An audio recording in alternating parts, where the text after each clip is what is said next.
A Medalha Nacional das Artes de 2008 vai para Stan Lee por seu trabalho inovador como um dos contadores de história mais fecundos dos Estados Unidos, recriando a história em quadrinhos americana. Seus enredos complexos e super-heróis humanos celebram coragem, a honestidade e a importância de ajudar os menos afortunados, refletindo a bondade característica dos Estados Unidos. Entrega da Medalha Nacional de Artes e Humanidade.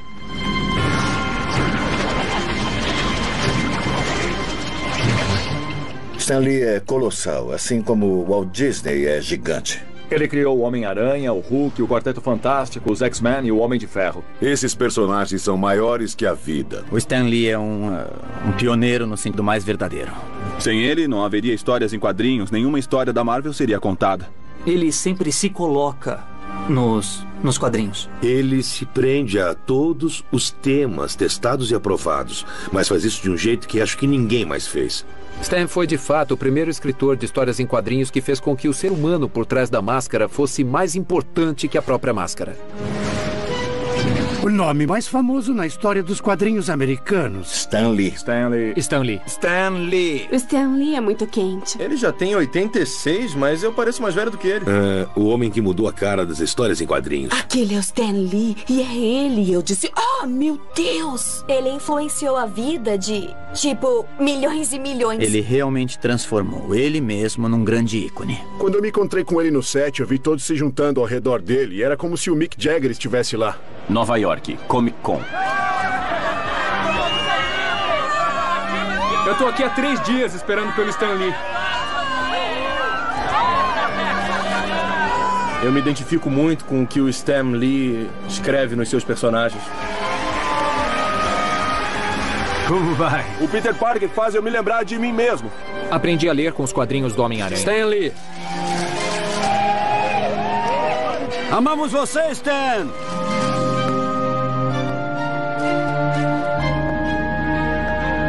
Senhor Stan Lee, será que eu posso tirar uma foto com o senhor? Claro que pode. Fique à vontade. X-Men.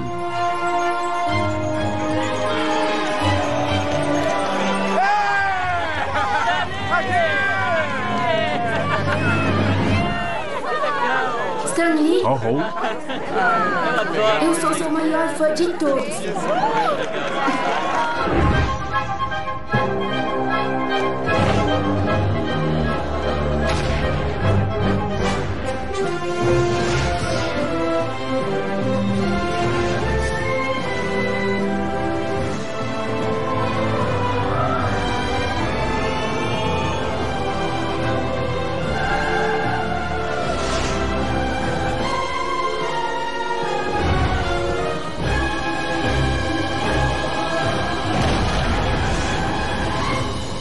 Stan Lee. Criar quadrinhos nunca foi parte do meu sonho de infância. Eu nunca pensei em nada disso. Acredite ou não, eu queria ser ator. Eu ia ao cinema e pensava, nossa, quero estar na tela. Isso deve ser a coisa mais legal do mundo. Eu me lembro que meu primeiro herói foi Errol Flynn.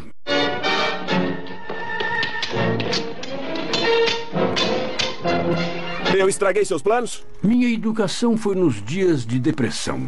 Terça-feira Negra, a queda da Bolsa de 29. Nós vivíamos no Bronx, na University Avenue. Nós morávamos num apartamento velho que, nossa, eu odiava. Meus pais dormiam num sofá na sala que virava uma cama de casal e eu dormia numa cama num quartinho. Ainda me lembro como era importante ter bastante dinheiro para um pedaço de pão e um pouco de leite. A grande preocupação dos meus pais, que eles repetiam o tempo todo, era: o que vamos fazer se não descolarmos juntos dinheiro o bastante para o aluguel desse mês? E assim a gente seguia. Meu pai estava muito preocupado em conseguir um emprego. O pobre cara estava quase sempre desempregado. É por isso que eu trabalhava. Mesmo quando estava na escola, eu sempre tinha empregos de meio período. Aos 16 anos, eu trabalhei na segunda maior indústria de calças do mundo. Depois tive um emprego como porteiro em Nova York, no Teatro Rivoli, na Times Square. Entrei nos quadrinhos por acidente. Quando eu soube que eles tinham uma vaga na Magazine Management, queriam que eu trabalhasse no departamento de quadrinhos. Um departamento e tanto, tinha 2 pessoas, Joe e Jack. E os 2 estavam de fato dirigindo a Timely Comics quando cheguei lá para trabalhar. Jack era o artista e escrevia alguma coisa também.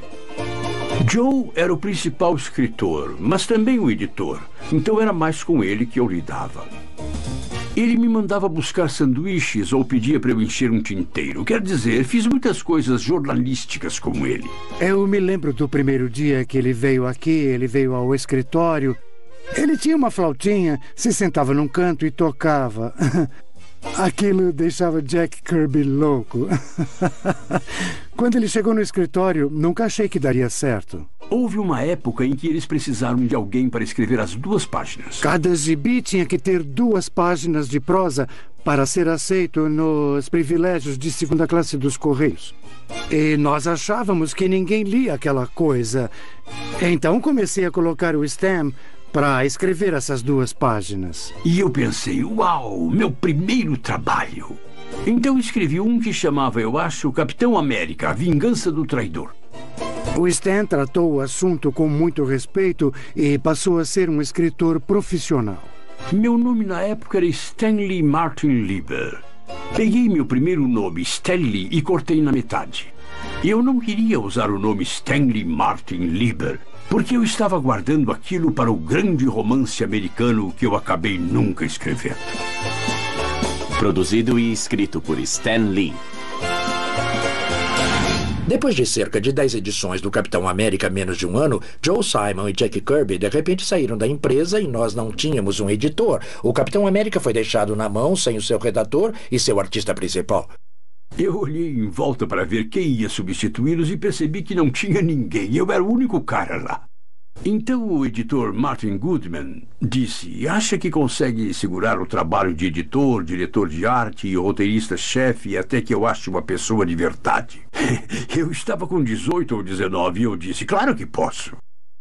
Foi mais porque ele estava lá e escrevia.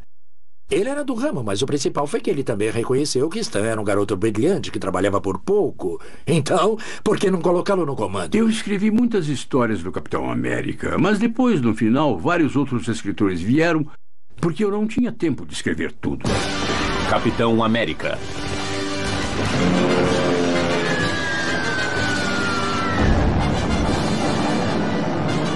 1.500 mortos no Havaí. Estados Unidos declaram guerra. Os Estados Unidos entraram na guerra e os super-heróis foram para a guerra junto. Quem mais poderia ser o pior supervilão do que os nazistas? Simon e Kirby foram os 2 primeiros a fazer de fato Hitler como o pior vilão do mundo. Caso do Esquadrão do Mistério. Se olhar para quase toda a edição dos quadrinhos da Marvel, que na época era Timely Comics, você vai ver o Príncipe Submarino, o Tocha Humana ou o Capitão América lutando contra um vilão nazista ou japonês muito horroroso, terrível, diabólico. Os quadrinhos estavam vendendo. Estávamos vivendo nossa mitologia, nós estávamos vivendo nossa cultura e estávamos vencendo a guerra através de nossos super-heróis. E os nossos verdadeiros heróis estavam no exterior.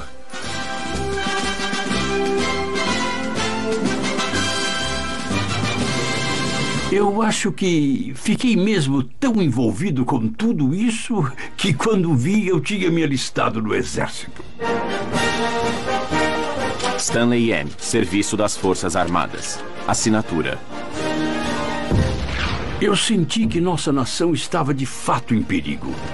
E eu não poderia conviver comigo mesmo se eu fosse um civil enquanto os outros estavam lutando. No exército fui classificado como roteirista. Eles me mandaram para campos diferenciados onde escrevi filmes de treinamento. Ele mesmo desenhou um panfleto sobre como não contrair doença venérea e eu diria que ficou muito bom. DST, não em mim. Havia apenas 9 homens do exército que foram classificados como roteiristas, e eu estava em ótima companhia. Eu estava com William Saroyan, Carl Laemmle Jr., Frank Capra e um cara chamado Theodore Geisel, que vocês devem conhecer como Dr. Seuss. Stan conseguia, como sempre, terminar o trabalho rápido e ele podia ficar sentado e enrolar um tempo, eu acho. Japoneses desistem. É oficial, a guerra acabou. Paz. Após a guerra terminar, todos nós pudemos voltar ao normal. Todos acharam que seria a última guerra e que agora haveria paz no mundo.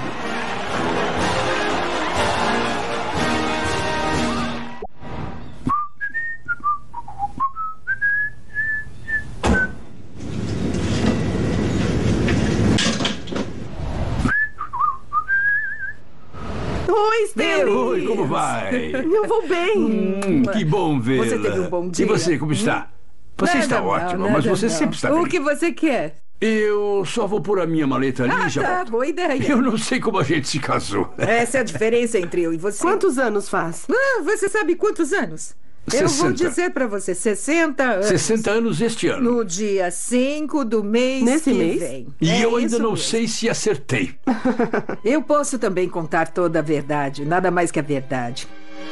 Eu vim da Inglaterra no velho Mauretânia, na última das guerras adoráveis. Eu vim pra cá como uma noiva de guerra e me tornei uma modelo de chapéus. E Stan disse para um dos vendedores de lá: eu vou me casar com essa garota. E o rapaz disse: sem chance, ela é casada. E ele disse: não, essa é a garota com quem vou me casar. E 6 semanas depois eu estava torrando o dinheiro dele. Não consigo Vem, dançar. levanta. Eu não sei dançar, não vou fazer isso, não vou. As pessoas pensam que eu sou maravilhoso, não vou passar por isso. Não, por favor, não faça isso comigo. Vai em frente, você é muito boa. Deviam tê-la visto há 60 anos.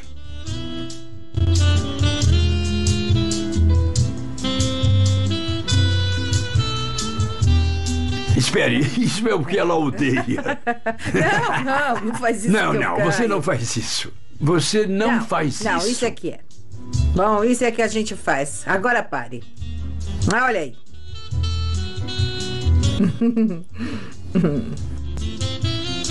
Moça do corpo dourado, do sol de Ipanema, o seu balançado é mais que um poema. Tudo aqui é mútuo. Eu a amo e ela ama que eu a ame. E ele se ama e eu amo ele se amando. É isso. É assim mesmo. É uma sorte que podemos nos mexer na nossa idade. Minha nossa. Após a Segunda Guerra Mundial, nós nos casamos e fomos morar em Long Island. Nós morávamos em um apartamento louco e incrível. Ele era na 96 com a Madison. Tínhamos essa pequena cobertura. E tínhamos também muitos amigos maravilhosos e loucos. Stan estava com a Timely Comics. E ele estava no Empire State Building. Eu me lembro de como era maravilhoso subir naquele elevador e ali estava o Stan com aqueles jovens fazendo esboços, rindo, conversando. Senhoras e senhores, bem-vindos à casa da Marvel Comics, o escritório dos loucos. Stan, eu sempre quis visitar o escritório dos loucos. Como é esse escritório? Bem, não tem muita gente normal. Era um escritório grande, pessoas entrando e saindo, alguns dos gigantes da indústria. E Stan tinha eles à sua disposição. Nós terminávamos uma revista completa todos os dias úteis. Quando eu descrevia o tipo de desenhos que eu queria, se alguém estava cheio de horror em alguma cena e o artista fazia assim, eu dizia: isso está bom, mas que tal... Que tal assim? Ele pulava no sofá, saía pulando e fazia a voz da tia May. Ele pulava em cima da mesa para atuar como ele queria que os heróis fizessem, e era um grande feito pular naquela mesa com tudo o que tinha em cima dela. Ele acreditava na abordagem do cinema mudo. Não faça nada ao meio termo. Se alguém for pisar na mesa, você não vai fazer assim, não. Não, você faz bang, smash. Era assim que ele faria. Então ele animava tudo o que queria fazer e dizia: faça o Dr. Doom desse jeito. Ele saltava para frente, pulava no sofá. Tem histórias no passado que eu fazia com o Stan, que as pessoas no corredor viram. O Stan fazendo uns movimentos na porta. Uma vez ele estava fazendo o velho golpe de quadrinhos, onde alguém o estrangula. Ele estava se estrangulando, se puxando. E todo mundo foi correndo para lá, achando que alguém estava atacando o Stan no escritório. Mas ele era muito alegre. Sabe, é engraçado. Algumas pessoas em algum lugar achavam que eu escrevia e desenhava. Achavam que as tiras eram só minhas. Mas elas não teriam sido nada se não fosse pelos artistas com quem eu trabalhei. Eu só colocava as palavras nas bocas dos personagens. Eu podia ter a ideia original, mas depois disso, o trabalho era uma parceria. Stan permitiu que os artistas fossem eles mesmos e acho que isso foi fundamental. Se der uma olhada nos créditos dos quadrinhos em 1950, boa sorte, quase não há créditos. Você não saberá quem é o escritor, não saberá quem é o artista. Stan fez com que todo mundo tivesse um crédito e ele começou a criar personalidades para essas pessoas. De repente eu era o dócil John. O Sr. Gene Cullen. O alegre Joe. O querido Dick Yeyers. O patife Roy Thomas. O Jack Kirby se tornou o alegre Jack Kirby. Você fazia parte do escritório, estava sendo alguém. Eu queria que os nossos leitores sentissem que somos parte de um grupo, de um círculo, que estávamos nos divertindo muito e que o resto do mundo não sabia disso. Então eu quis formar um clube. Dei um nome bobo, a MMS. A Feliz Sociedade Marvel que Marcha. A MMS quer você. A Feliz Sociedade Marvel que marcha. Tudo bem aí na Terra de Marvel? Olhem pra frente, é o Stan Lee falando. Você nunca deve ter ouvido uma gravação assim, porque ninguém seria louco bastante para gravar com um monte de artistas meia boca. Então qualquer coisa é possível. Lee, quem o tornou um DJ? O alegre Jack Kirby. Diga algumas palavras para os fãs, Jackson. Algumas palavras. Olha, amigo, eu cuido do humor por aqui. Você está usando dessas piadas há anos. Ei, por que toda essa agitação aí, Soul? Por causa do time do Steve Ditko, ele soube que você está fazendo um registro e ele está com medo do microfone. Será que ele vai pular pela janela de novo? Será que ele é o Homem-Aranha? Quer dizer que ele não é? Chega disso. Agora vamos todos voltar ao trabalho. E quanto a vocês, marchadores da Sociedade Marvel, bem-vindos. A Feliz Sociedade Marvel que marcha. O escritório se revela. No início do escritório, Jack Kirby desenvolveu a maior parte dos heróis da Marvel comigo. Jack desenhava como um diretor do filme. Ele não admitia desenhar nada chato. Em um curto espaço de tempo, de mais ou menos 5 ou 6 anos, o Stan Lee e o Jack Kirby criaram mais personagens bem-sucedidos do que qualquer pessoa ou que duas pessoas juntas já criaram na história dos quadrinhos.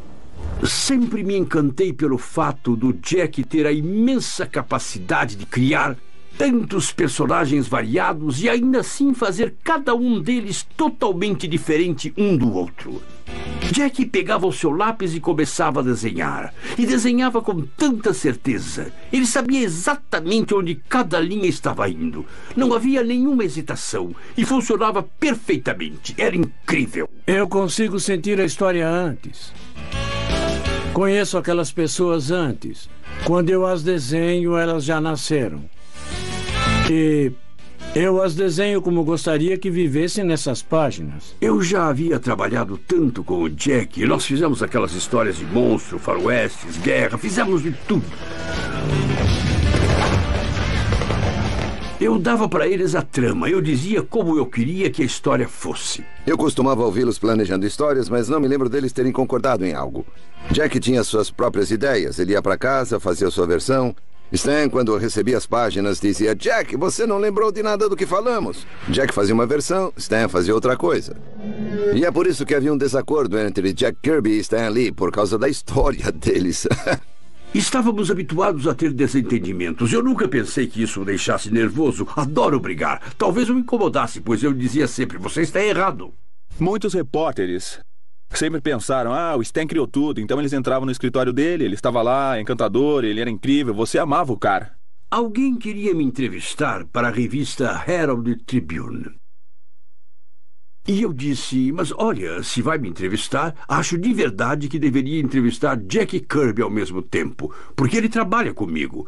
Então ele foi até o meu escritório e nos entrevistou. Jack me disse que ia ficar sábado à noite com a esposa dele e que logo de manhã iriam até a banca para comprar. As 5 primeiras colunas foram todas sobre mim e como eu era maravilhoso. Na 6ª coluna, eles começaram a falar sobre o Jack de uma forma pouco lisonjeira.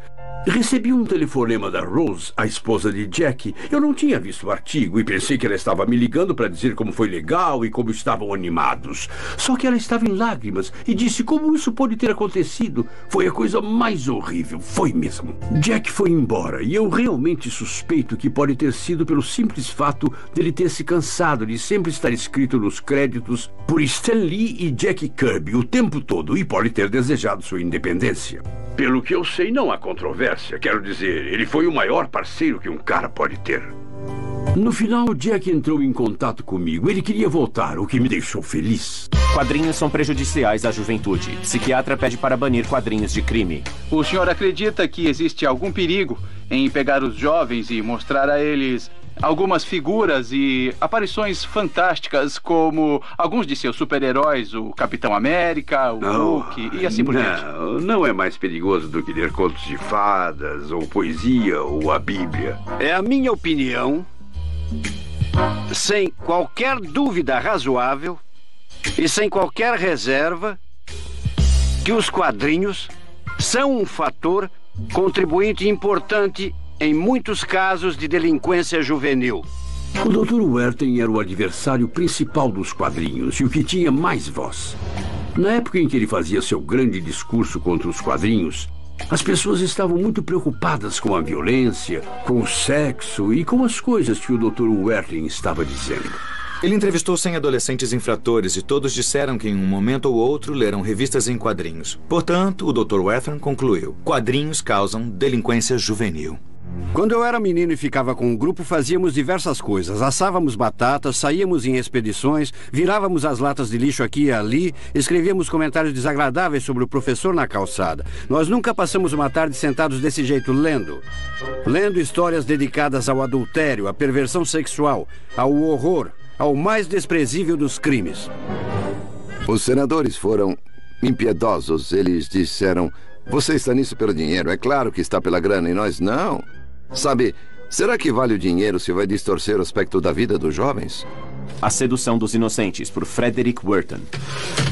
Uma das minhas favoritas entre as acusações que o Dr. Werthen fez foi que os quadrinhos causam asma, porque as crianças se trancavam em casa para lê-los em vez de brincar ao ar livre. O fato dele ser um psiquiatra impressionou os pais e eles começaram a pensar: o que acontece nesses quadrinhos? O Dr. Werthen, de repente, deu aos pais uma resposta fácil. Não pense que você é um mau pai. São aqueles malditos quadrinhos que estão arruinando seus filhos. E as pessoas aproveitaram isso e entraram na onda. Os americanos estavam envergonhados com os quadrinhos. Eu e o Stan nunca dizíamos que trabalhávamos em quadrinhos. Eu dizia que era ilustrador e ele que era escritor. Nunca falávamos quadrinhos. Às vezes, algumas pessoas que não estavam muito familiarizadas vinham até mim e diziam: e o que você faz? Ah, cara, eu não queria admitir o que eu fazia, então eu dizia algo como: sou um escritor, e saía fora. Mas ele me seguia: o que é que você escreve? Eu dizia: histórias para crianças, e eu fugia de novo e ele me seguia. Que tipo de histórias? Em algum momento eu tinha que dizer quadrinhos. Nessa hora ele se virava e fugia, ia embora. Produtores de quadrinhos recebem aviso do governo. As editoras se uniram e contrataram uma psiquiatra, acho que o nome dela era Trulock, senhora Trulock, para chefiar uma organização chamada Associação Americana das Revistas em Quadrinhos. E eles seriam um grupo de autocensura. E eles garantiriam que não haveria nada que fosse proibido para crianças. Nada muito sexy, nada muito violento, etc. Você não podia vender um quadrinho se não tivesse um selo nele aprovado pelo Código dos Quadrinhos. A imposição do Código dos Quadrinhos criou uma abrandagem. Ele sufocou a criatividade. E os extremos que foram criados no Código, se olharmos para eles hoje, são de dar risada. A justiça sempre vence. Código dos Quadrinhos. Nenhum quadrinho deve explicitar ou apresentar os detalhes únicos e métodos de um crime. Cenas de violência excessivas devem ser proibidas. Ilustrações sugestivas de apelo sexual são inaceitáveis. Foi uma época incrivelmente frustrante também. Eu nunca conheci alguém que me dissesse: ei, você é o cara que escreve Millie, a modelo? Nossa, eu li aquilo e é ótimo.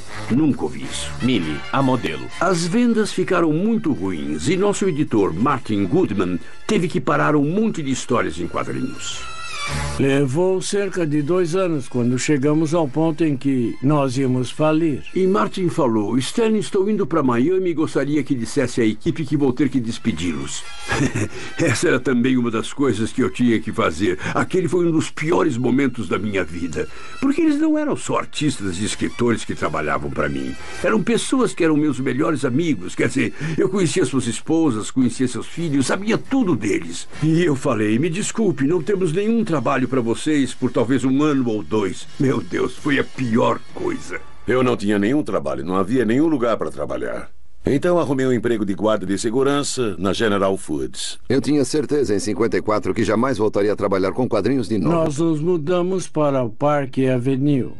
Stan tinha uma pequena sala e ele estava por conta. Ele não tinha secretária e nenhum desenhista, ninguém para fazer as correções. Stan era praticamente o único funcionário em quadrinhos. Fazer quadrinhos era como estar no degrau mais baixo na escada da arte, por assim dizer. Lá estava eu, um homem maduro, estava nos meus 30 e fazendo coisas de adolescente. História em quadrinhos. Os meus vizinhos eram corretores, eram banqueiros, eram empresários, eram médicos, eram advogados. Eles não me levavam a sério. Que tipo de referência havia no fato de escrever quadrinhos? Então continuei a ficar lá, pois eu tinha uma esposa e um bebê, uma criança. Eu não sabia mais para onde ir, mas enfim, eu estava pronto para desistir lá pelos idos de 1960 ou 61. Eu fazia isso já há 20 anos. Eu disse à minha mulher, olha, tenho certeza de que tem alguma coisa que eu posso fazer. Vou tentar escrever um romance ou algo assim. E ela disse, Stan, se quer desistir, por que primeiro não faz um quadrinho do jeito que gostaria? Para um público mais velho. E o escreve da maneira que sentir vontade. Saia do seu óbvio. O pior que poderá acontecer é você ser demitido, mas já quer desistir mesmo. Quando Joan disse, por que não faz um quadrinho do jeito que queria fazer, era como se uma lâmpada acendesse na minha cabeça. E eu senti, pelo menos vou sair do óbvio. E depois eu desisto ou serei demitido. Martin disse para mim, por que não faz um livro com um monte de heróis? Então eu pensei, tudo bem, vou arrumar um grupo de heróis, mas dessa vez eu queria fazê-los do meu jeito. Eu queria escrever coisas que atraíssem pessoas mais velhas também. Se eu tivesse um superpoder, de jeito nenhum que eu ia usar uma máscara e não ia querer que as pessoas soubessem quem eu era. Eu ia falar para todo mundo, olha para mim, posso fazer coisas que você não pode, sou melhor do que você. E aqui está o meu nome, se não acredita. O Quarteto Fantástico. Foi ali mesmo, naquele momento, com o número 1 do Quarteto Fantástico, que a era dos quadrinhos Marvel começou. E no que Stan Lee tornou-se o começo. 1961. Este é um ano notável. John Kennedy tornou-se presidente, Alan Shepard tornou-se o primeiro americano no espaço, o biquíni tornou-se moda e a Marvel Comics fez a sua estreia. Eu vi aqueles quadrinhos que eram diferentes de tudo que já tinha visto. As páginas eram recheadas de energia. Venham me pegar! Super-heróis de quadrinhos até 1961 eram personagens mais fracos. Eles não tinham, de fato, um senso de humor. Não tinha nenhuma consistência, não tinha tramas escondidas. Tentamos escrever histórias que nós curtiríamos e, aparentemente, as pessoas no mundo têm os mesmos gostos. Odeio dizer isso. Eu gostaria de achar que meu gosto é muito melhor, mas, aparentemente, todos devem ter o mesmo gosto, porque os quadrinhos vendem muito bem. De repente, os super-heróis de Stan estavam lidando com sofrimento, autotormento, angústia. Essa foi de fato a primeira vez que uma dimensão adicional da personalidade tinha sido trazida ao super-herói. Stan conseguiu trazer algo que nos fazia ter interesse pelo personagem, em oposição à fantasia. Espera aí. Estão lutando uns com os outros. Eles não gostam necessariamente um do outro. Não gostam de seus poderes. Eles acham que é como uma maldição, não algo bom que aconteceu. O que está errado? Eu estou desaparecendo? A primeira vez que um personagem, o Coisa, que é um dos mais populares, usou uma roupa de super-herói na rua, ele reagiu de uma maneira que eu sempre achei que um personagem de um livro deveria reagir. Em vez de achar normal, ele disse, eu pareço um doido nessa fantasia, as pessoas vão olhar para mim. E tivemos histórias onde eles foram expulsos de suas sedes porque tinham perdido um monte de dinheiro no mercado de ações e não podiam pagar o aluguel. Coisas que nunca aconteceram antes a super-heróis. Eu não vejo nenhuma razão para os nossos super-heróis, como o Quarteto Fantástico, viverem em cidades como Metrópolis ou Gotham City. Por que eles não podem viver em Nova York? Sabe, eu conhecia Nova York, então decidi por lá. Eu podia escrever confortavelmente sobre a cidade. E quando iam ao cinema, por que não iam para um cinema na Broadway? Por que não ir até o Radio City Music Hall? E quando Tocha Humana, que era o adolescente Johnny Storm, queria um carro esportivo, não iria comprar um V8 Whiz-Bang.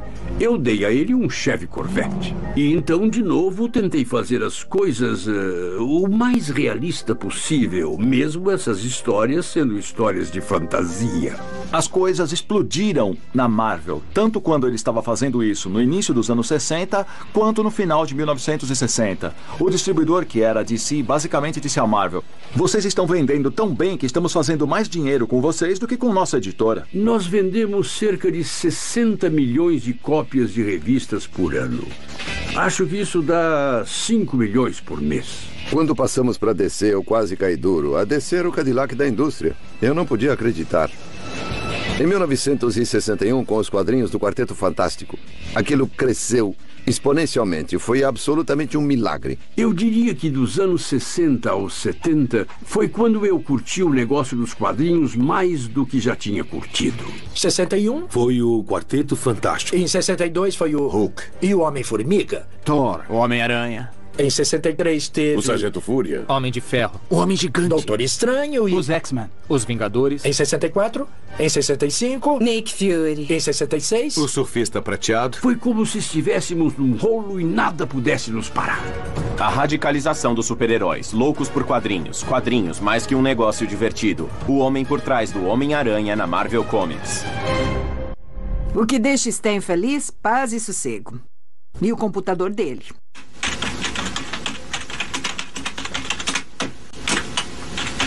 Nos últimos 27 anos, desde então, moramos aqui. Tudo o que escrevi, eu escrevi aqui. Aqui é onde eu trabalho. É um espaço funcional que tem todas as coisas que eu preciso para trabalhar. Eu gosto porque é confortável, quer dizer, eu tenho a minha copiadora lá, minha máquina de fax aqui, o meu computador ali e uma pequena poltrona para sentar se eu quiser ler um livro. E tenho minha mesa para escrever as coisas, e é isso, é só o que eu preciso. Minha mulher odeia essa sala com um ódio que desafia a compreensão. Porque eu não a deixo decorá-la. Ela não é muito feliz com essas coisas lá em cima, as minhas pequenas caixas com suprimentos. Ela odeia todos os fios atrás desse computador. Ela detesta essa sala. Nós temos boas brigas. Nada que chegue a ser violento. Mas sou muito mandona e ele é bem mandão. E estamos sempre querendo ganhar um do outro. Uma das piores brigas que nós tivemos... Não me lembro o que eu disse ou fiz, mas você ficou com raiva. E você se lembra, eu tinha uma linda máquina de escrever Hamilton. Portátil, silenciosa. Minha mãe comprou para mim. Eu a tinha há anos. Escrevi algumas das minhas primeiras histórias nela. Então essa é a máquina onde eu escrevi o Quarteto Fantástico, o Homem-Aranha, o Hulk e os X-Men. E você ficou com raiva de mim sobre algo que eu disse. Porque você agiu com estupidez. Deve ter dito algo como: Joan, como pode ficar a isso, idiota? O sol está na direção errada, ou algo assim. Por que isso a deixou nervosa? Eu não tenho ideia. De qualquer maneira, não importa o que eu disse, ela levantou aquela máquina de escrever assim. Meu coração estava na boca e eu fiquei pensando: ah, não, ela não vai, ela não faria, ela não vai. E ela jogou no chão. E a máquina se espatifou em milhões de pedaços. Kennedy ordena bloqueio de Cuba, pois os comunistas constroem bases nucleares. Os anos 60 foram a era atômica e as pessoas começaram a construir abrigos nucleares em seus quintais. Eu me lembro que morávamos em Long Island na época e havia 1 ou 2 vizinhos nossos que formaram equipes de construção e fizeram esses abrigos de cimento reforçado, portas pesadas que fechavam o abrigo e os abasteceram com água e com todo tipo de enlatado. E iriam ficar ali se alguma bomba atômica ou míssil fosse lançado. As pessoas estavam mesmo com medo de serem mortas, queimadas vivas, ficarem desfiguradas, e todos estavam envolvidos na ciência e na fissão nuclear.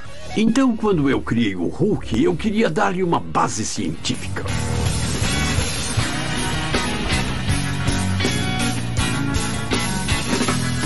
É claro, general. Só que eu preciso ter certeza de que toda a precaução foi tomada. Nós estamos lidando com forças poderosas. Super confidencial. Eu sempre amei o filme Frankenstein. E eu achava mesmo que o monstro era o mocinho. Ele não queria machucar ninguém, ele só queria ficar em paz. Mas aqueles idiotas com tochas o perseguiam para cima e para baixo, pela colina e pelo campo. Ele sempre teve minha simpatia. Eu também sempre gostei do Dr. Jekyll e do Sr. Hyde. E eu disse, e se o meu monstro pudesse ser um cara como o Dr. Jekyll? E quando ele se tornasse um monstro, fosse como o Sr. Hyde? Então pensei que psicologicamente poderíamos nos divertir com esse tipo de história. As duas entidades dessa pessoa e os dois se odiando e querendo destruir um ao outro. Você não pode odiar isso. O Hulk é um cara que tem uma espécie de alma perdida, não tem nenhuma conexão, não se lembra de onde veio, está basicamente procurando por alguém que goste dele, para ser legal com ele, porque ele é um cara legal. Se pudessem confiar nele, eu poderia revelar meu segredo. O Stan chegou e, com sua opinião sobre super-humanos, ele prestava muito mais atenção ao humano do que ao super. Ele fez os personagens reais. Ele os fez parecerem pessoas que você conhecia, eram seus amigos, seus vizinhos, e de repente as pessoas entraram emocionalmente nisso e se preocuparam com isso. Eu acho que o Stan fez foi transformar os super-heróis em humanos mesmo. Uma das coisas que eu aprendi com o Stan é que o importante mesmo não é o Homem-Aranha. É o cara com o traje do Homem-Aranha. O importante é o Peter Parker. Peter Parker devia ser um homem qualquer, ou um jovem qualquer, com todos os conflitos, incertezas e confusões que qualquer jovem tem. O Peter Parker é um garoto normal do Queens, que é estranho socialmente, tem problemas com garotas, tem problemas de dinheiro. Tentei colocá-lo no mundo real e dar-lhe o tipo de coisas com as quais leitores normais poderiam se identificar. Ele tinha unhas encravadas, a roupa dele rasgava enquanto estava lutando. Foi muito fácil para mim me identificar com Peter Parker, porque tudo que eu tinha que fazer era pensar em coisas que aconteceram quando eu era jovem. Por exemplo, eu poderia ter um grande encontro com uma garota que eu gostava muito, sem saber que eu ia ter um ataque de alergia naquela noite e estaria espirrando em todo lugar. Ou que haveria outra menina que eu queria muito causar uma impressão, levá-la para jantar. Então, no caminho de casa, eu perceber que não tinha dinheiro suficiente para o táxi. E você imagina a grande impressão que causaria em um encontro se tivesse que levá-la para casa num metrô lotado. Então, não foi muito difícil para mim inventar coisas para o Peter Parker. Eu só tinha que pensar nas coisas que aconteceram comigo. O Homem-Aranha é o Stan. Eu enxergo isso perfeitamente. Todas as coisas que Stan sente moralmente. A frase do tio Ben. Tudo isso é a atitude do Stan. É parte da sua humanidade. Sempre senti pena dos super-heróis. Por que alguém passaria a vida inteira lutando contra bandidos? Por que não basta casar, ter filhos e levar uma vida normal? Então eu queria dar ao Homem-Aranha um motivo real, uma razão verdadeira para o leitor entender que ele sempre carregava esse sentimento de culpa. E essa foi a razão. Com grande poder vem uma grande responsabilidade. Com grande poder vem uma grande responsabilidade. É um grande conto de moralidade. Peter Parker não aparece como um bom rapaz. Ele era egoísta. Ele pensou, sabe, eu tenho esses poderes, quer saber? Eu vou ganhar uma grana, vou lucrar em cima disso. E cometeu um erro. De uma forma muito kármica, ele deixa passar alguém que devia ter prendido. E essa pessoa acaba matando seu tio Ben. Isso foi uma verdadeira lição. Más notícias, filho. Seu tio foi assassinado com um tiro. Meu pai sempre me dizia, Stan, o mais importante é fazer a coisa certa. E eu costumava escrever, se tratar as pessoas do modo como quer ser tratado, não poderá haver nada de ruim no mundo. É daí que veio, da natureza da pessoa que escreveu o Homem-Aranha e tudo isso. Então, como eu tive a ideia do Homem-Aranha? Eu já disse isso tantas vezes em tantos lugares que, pelo que eu sei, pode até ser verdade. Eu estava tentando pensar em um novo personagem. E, obviamente, uma das decisões mais importantes a tomar seria qual é o superpoder que o personagem tem. Nós já tínhamos o homem mais forte do mundo, alguém que podia voar e assim por diante. O que foi que restou? E então vi uma mosca na parede e eu pensei, uau, não seria legal se eu tivesse Um personagem que pudesse grudar na parede como um inseto. Então, eu disse, é o que vou fazer, mas eu precisava de um nome. Os nomes são muito importantes. Então pensei na coisa mais lógica, Homem-Inseto. Mas não parecia glamouroso ou dramático. Eu pensei, Homem-Mosca? Não, isso não serve. Homem-Mosquito? Eu segui uma lista e cheguei na aranha. Homem-Aranha. Eu não sei porquê, mas pareceu dramático, assustador. Eu gostaria de ler algo chamado Homem-Aranha. O incrível Homem-Aranha. Quem não gostaria de balançar numa teia e grudar na parede? Tá brincando? Eu tenho 46. Se eu pudesse fazer isso amanhã, eu sairia do topo do prédio todos os dias dizendo: eu sou o Homem-Aranha. Tentei me chamar de co-criador desses personagens. No Homem-Aranha, eu tive a ideia. Então, primeiro dei o roteiro para o Jack Kirby desenhar. E Jack desenhou as primeiras 2 páginas. Eu olhei por cima do ombro dele e disse: espera aí, Jack, você ainda está fazendo muito glamouroso. Então eu disse: esqueça, Jack, vou dar para outra pessoa.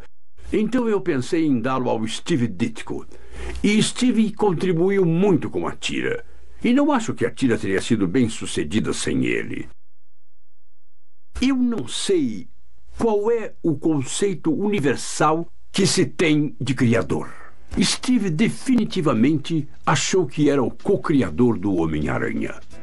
E depois que ele me falou, percebi que significava muito para ele e estava tudo bem para mim.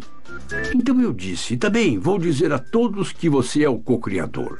Isso não o satisfez, então lhe mandei uma carta e declarei por escrito: para quem possa interessar, isso é para declarar que considero Steve Ditko como o co-criador do Homem-Aranha junto comigo, ou algo assim. Eu mandei para ele e disse: pode mostrar isso para quem quiser. Steve, na verdade, ainda vive em Manhattan, Nova York, e quando fui para lá há alguns anos, nos encontramos e discutimos sobre fazer uma tira de novo algum dia. Talvez a gente ainda crie algo e surpreenda o público. Eu adoraria isso.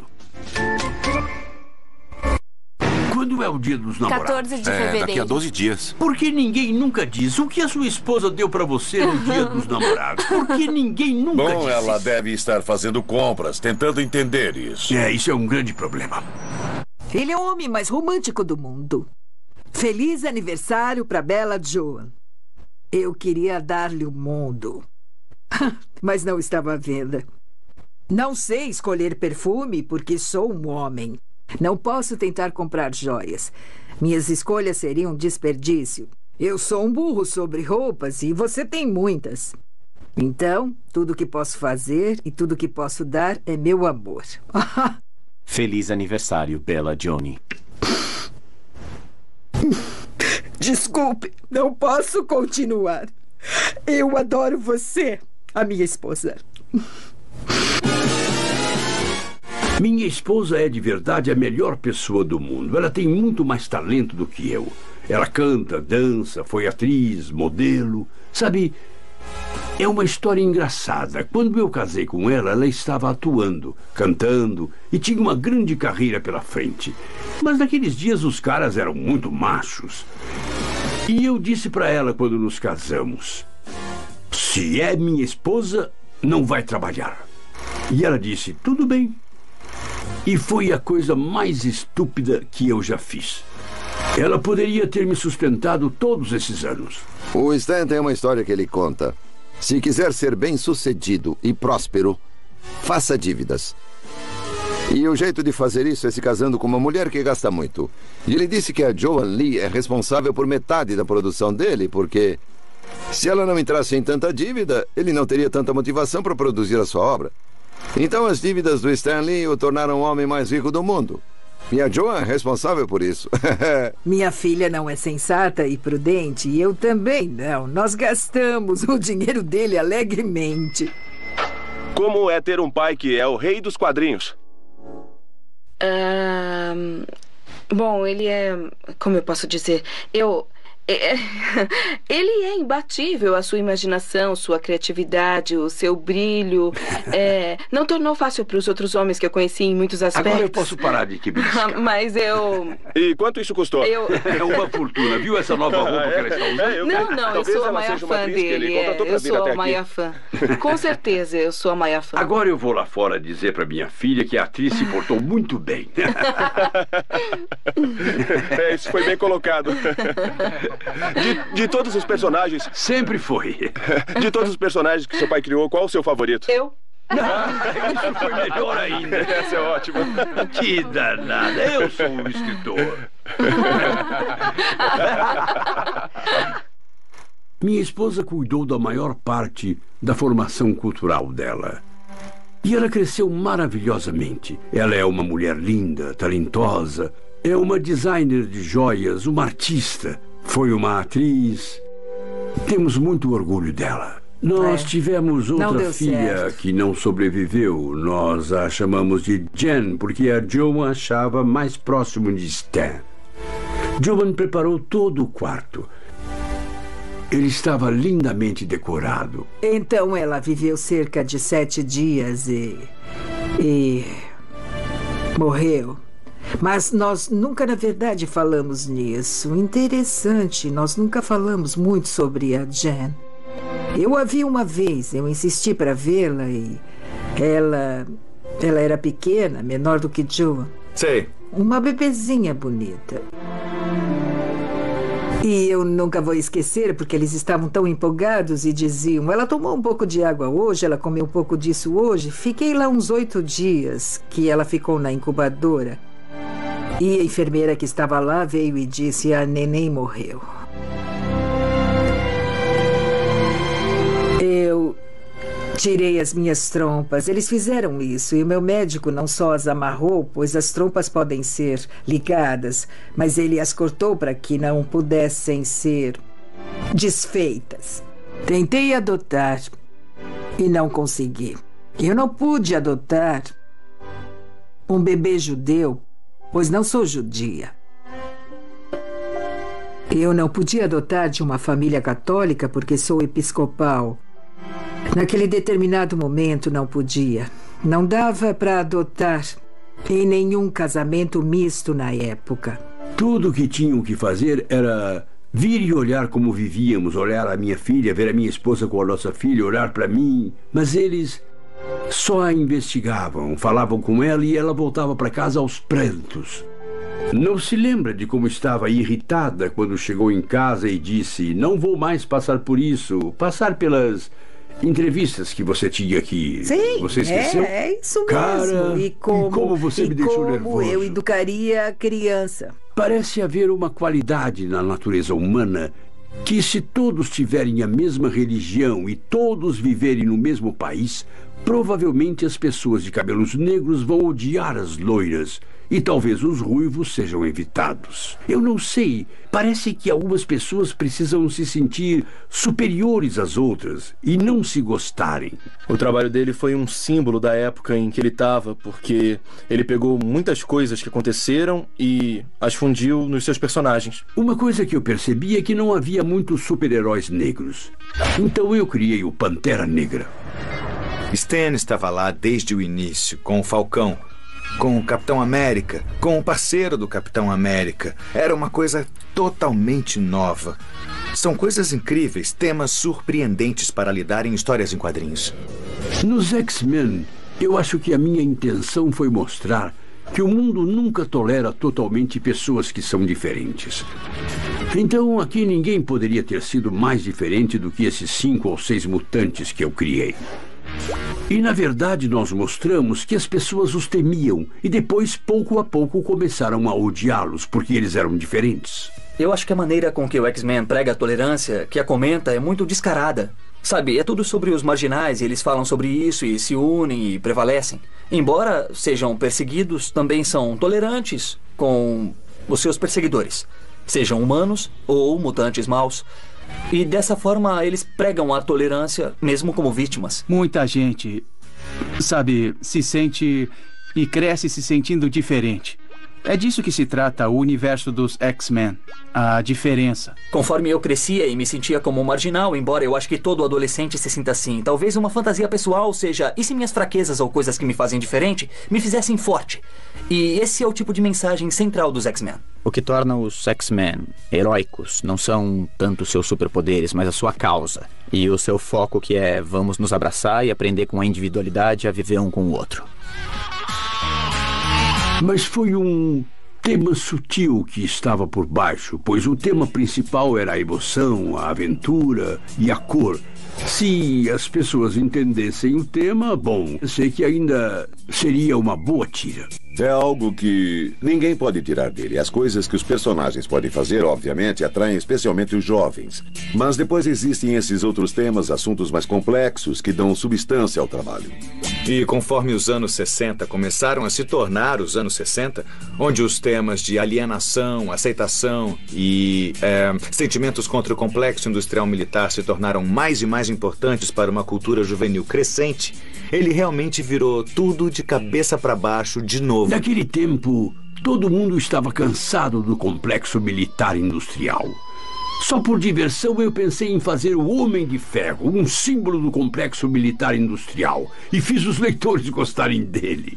O Homem de Ferro lida com muitos temas diferentes no decorrer da sua longa carreira. Tudo desde a bênção misturada de uma nova tecnologia maravilhosa, mas perigosa, e ele lidou também com o alcoolismo. Stan continuou abordando os problemas do cotidiano, temas polêmicos, questões pessoais e a angústia que os adolescentes têm. Então decidi ter uma coluna todo mês, onde eu conversaria com os leitores. Chamei de Palanque do Stan. E eu falava sobre qualquer coisa que me ocorresse, sobre política ou sobre escola. Ele estava incluindo os leitores em tudo o que fazíamos. Ao longo dos últimos anos, a Marvel Comics se tornou o material de leitura mais popular em praticamente todos os campos das faculdades dos Estados Unidos hoje. Senhoras e senhores, no próximo segmento da transmissão, vamos falar sobre histórias em quadrinhos, eu acho. Há anos percebemos quanta influência os quadrinhos da Marvel realmente têm sobre as pessoas. Nossos leitores vão desde os 6 anos de idade até, como mencionei, a faculdade e além dela. Eu diria que esse é o meu principal objetivo. Elevar os quadrinhos ao ponto deles serem um meio de comunicação respeitado e que não sejam pensados somente como algo para crianças. Se quer voar pelas estrelas, então pilote você a nave. Você sabe que não pesquisamos o suficiente os raios cósmicos. Eles podem matar no espaço. Então é por isso que ninguém pode ficar contra ele. A revista de humor da Universidade de Califórnia, The Pelican, recentemente chamou os quadrinhos da Marvel de a maior revolução na literatura no campus desde o Nu Desdobrável. Uma vez por ano recebíamos uma carta e alguém escrevia: "Ei, comprei um de seus quadrinhos e faltava um grampo, quero meu dinheiro de volta." Eu corria pelo escritório com essa carta na mão. "Recebemos uma carta de um fã."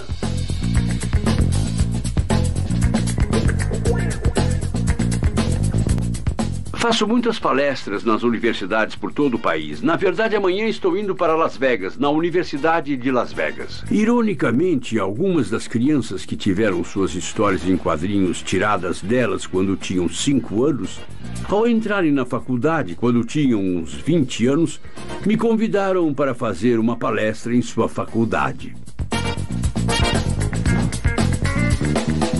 Eu tenho uma pergunta para você. E eu uma resposta para você. Como você cria seus personagens? De onde vêm as ideias? Eu queria saber quanto tempo você trabalhou nisso. Bom, acho que nós trabalhamos, pode-se dizer, 3 meses nisso. Você teve alguma edição rejeitada pelo Código dos Quadrinhos? Ah, sim, algumas vezes. Geralmente por razões sem sentido. Stan Lee, Marvel.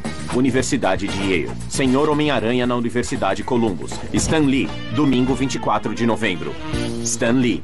Olá, amantes da cultura. Eu ia falar por talvez uns 20 minutos ou o tempo que era, mas então, a coisa que eu mais gostava era a hora das perguntas e respostas, que eu fazia não para aumentar o conhecimento deles, mas para aumentar o meu.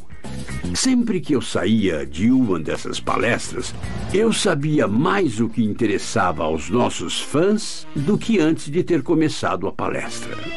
E eu tentava levar esse conhecimento para o escritório comigo e usá-lo. Pouco a pouco eu descobri que os universitários faziam mais perguntas sobre o surfista prateado do que qualquer um dos nossos outros personagens. E eles diziam: Stan, você estava interessado em fazer um personagem que encarna a filosofia judaico-cristã e blá blá blá blá blá blá, coisas que eu nem tinha pensado. Ele pegou esse personagem e alterou para uma espécie de rapaz hippie que voa em uma prancha de surf, que fica constantemente pensando sobre a desumanidade do homem com o homem e falando de como o amor conquista tudo e tal. E esse tipo de coisa tocou muitos jovens e acho que eles acolheram os personagens como o surfista prateado. Crescimento hippie ligado ao novo humanismo. Chega, você não pode machucar os humanos. Hippies podem melhorar o jeito americano de viver.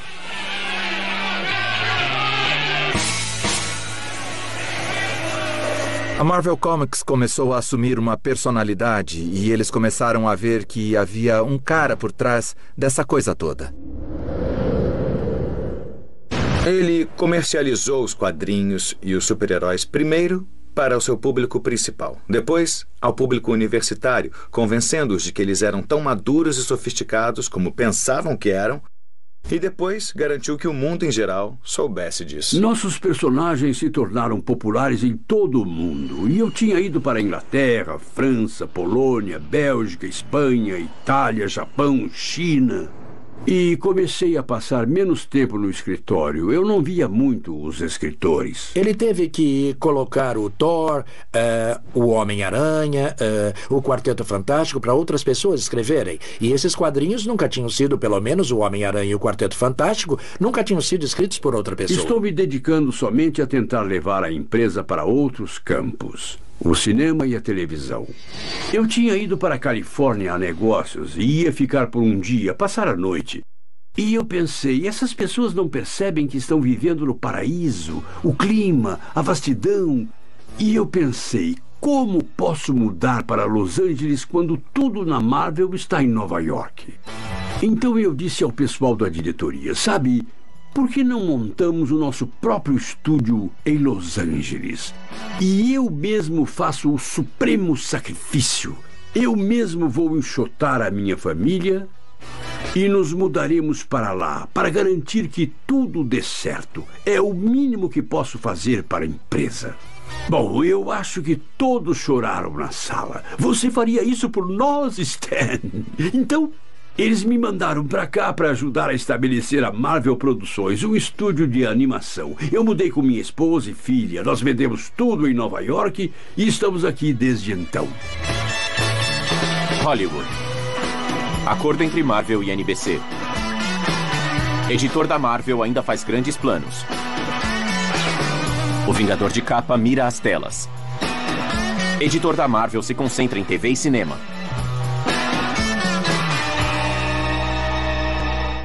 Bem-vindo a Marvel Produções, perto de Hollywood, Califórnia. Aqui é onde estamos transformando muitos de seus heróis favoritos dos quadrinhos em programas de TV. Amigos do Aranha, vamos em frente! Muito bom. Podemos manter isso. No estúdio de animação da Marvel Produções, eu era a cabeça criativa do estúdio. Eu me intrometia em todas as coisas que estavam fazendo, nos roteiros, na arte e na direção. A empresa está atualmente produzindo 250 desenhos animados de meia hora, bem como 3 desenhos de longa-metragem. Eu cresci com o Stan, sabe? Com os desenhos dele, com a voz dele no Homem-Aranha e seus incríveis amigos. Olá, fãs do Aranha. Aqui é Stan Lee convidando vocês para o baile anual da boa e velha ESU. Mas ouçam o meu conselho, não se acomodem muito, porque estaremos em perigo antes que percebam. Eu conheci do desenho. Eu via o desenho na televisão e aquilo me enfeitiçou. Milhares de pessoas nunca tinham ouvido falar do Homem-Aranha. Centenas de milhares nunca tinham ouvido falar dele até verem o desenho. Então eles estavam certos. Foi inteligente, uma boa jogada.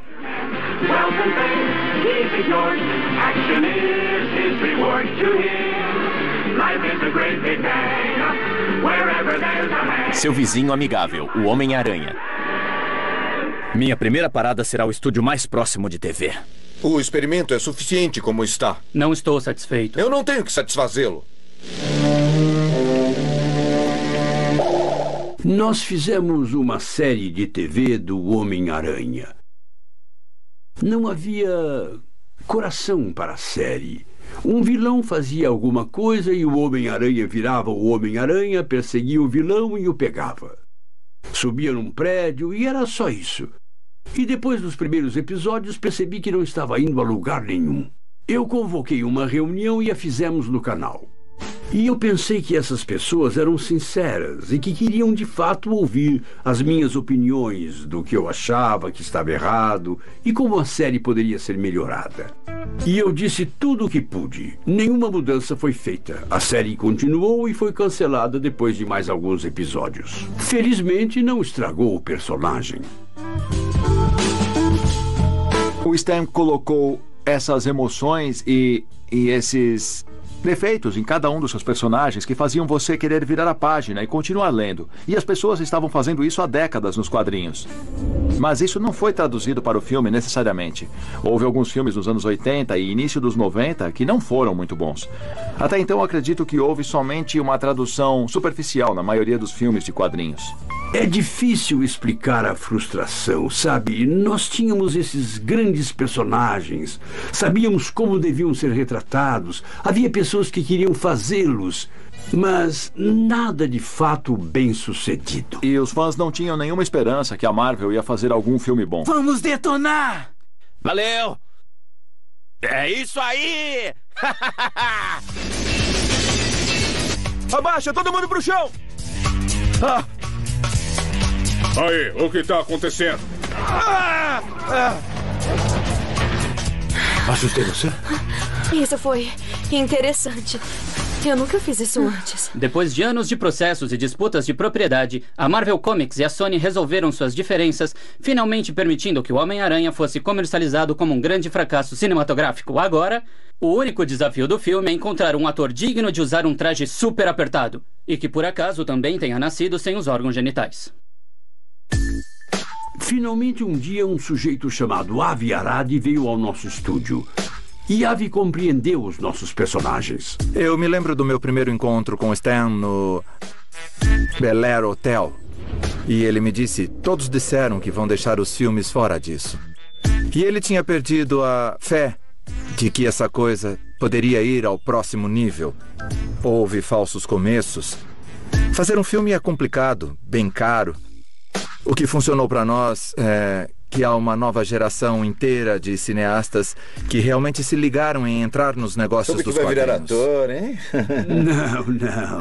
Eu soube que você estava aqui e eu disse, eu não ligo, eu tenho que falar um oi para ele, eu amo ele. Eu te amo, você é como um santo, você é como um pai para mim.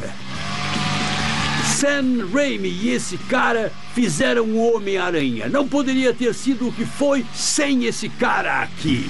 Obrigado. Tobey Maguire. Eu não tinha nenhuma dúvida de que esses quadrinhos se tornariam o entretenimento mais poderoso e empolgante que o mundo tem a oferecer nos dias de hoje.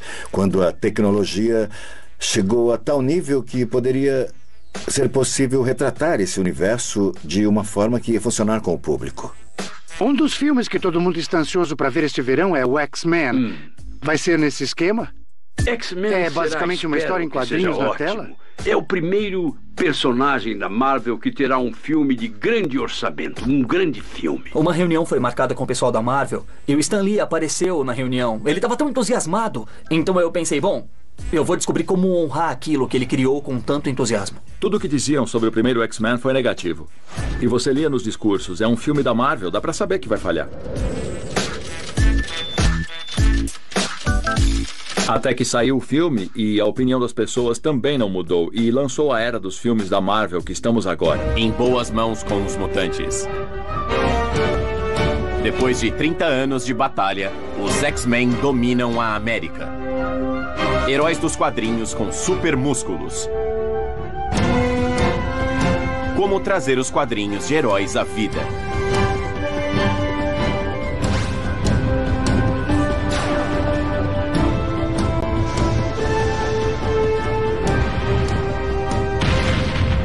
O truque para esses filmes é a gente conseguir pegar a essência dos quadrinhos.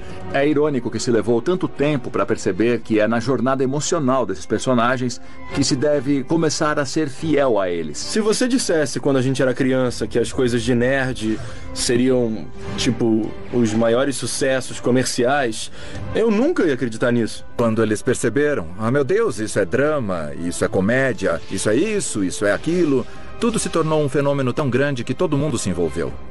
A decisão de Stan Lee de ir a Hollywood valeu a pena. O Homem-Aranha, o herói de ação. Jogando sua teia por 3.600 telas de cinema. O dono da bilheteria. Foi o filme mais rentável desse ano.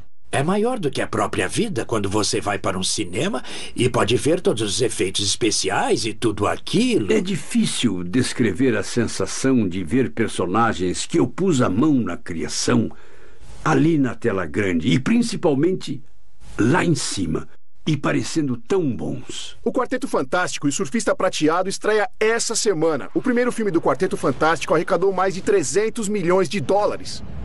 Quarteto Fantástico 2. Todas as coisas que o Stan criou para esses personagens estão nos filmes.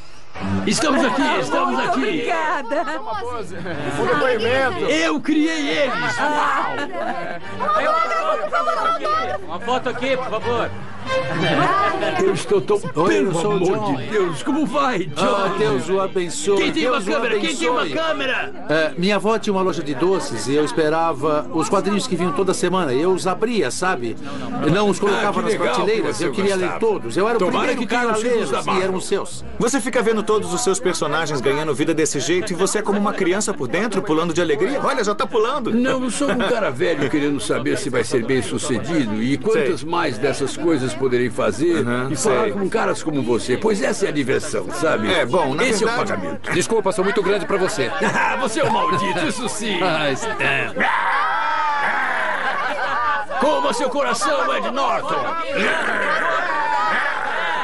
Sabe, é engraçado, é uma situação engraçada. Você faz todo o trabalho e eu ganho tanto crédito por isso, mas eu não teria nenhuma outra maneira. Aqui, sabe disso. Eu sei que escrevo pra você o tempo todo para te dizer isso. Eu não estou sendo presunçoso, estou? Não. Obrigada. De jeito nenhum. Eu soube que você tem um papel maior do que o meu. Tudo o que eu digo é uau. Nossa. Eu sempre quis ser ator e conseguir uma pequena participação num filme. Qualquer filme, mas especialmente num filme bom. É realmente uma emoção. Bom retorno a Baxter, Dr. Richards. Sai daí! A segurança precisa ser bem reforçada. Por favor, o convite, senhor. Eu deveria estar nessa lista. Tá com tudo em ref. Sabe, acho que uma pessoa só pode fazer a diferença. Já disse muito.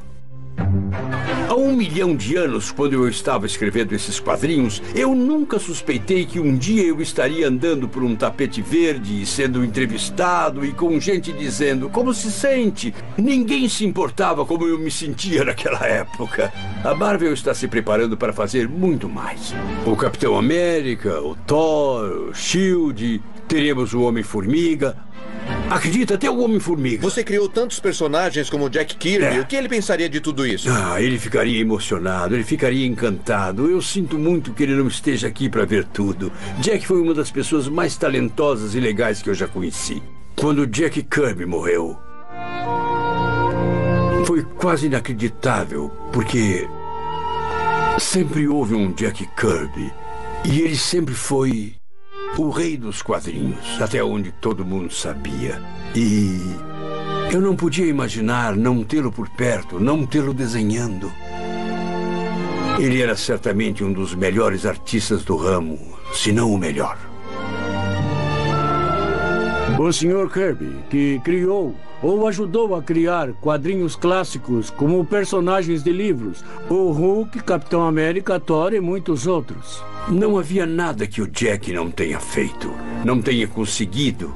E ele nunca fez menos do que o seu melhor. Ele era também um dos mais amáveis, mais cooperativos, mais úteis, mais decentes seres humanos. Foi uma grande perda quando Jack se foi. Foi difícil porque ele significava tanto para mim. E eu sabia o que tinha perdido.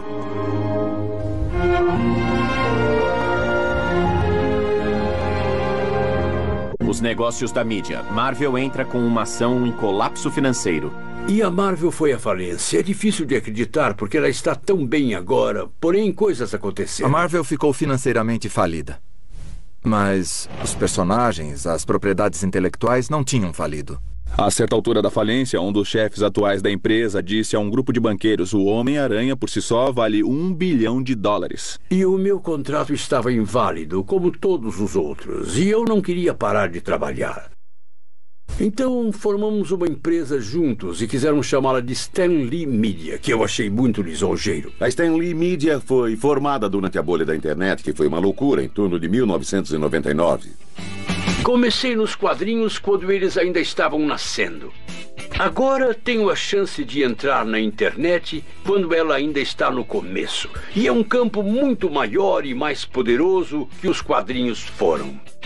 Esses são os primeiros dias do que estamos fazendo e do que todos fazem na internet. E faremos coisas mais e mais interativas. E isso é algo que não dá para ser feito na televisão. E estamos só começando. Acho que tomaremos conta do mundo, não acham? Stan é um cara de ideias. Ele é um gênio criativo. Palanque online do Stan Lee.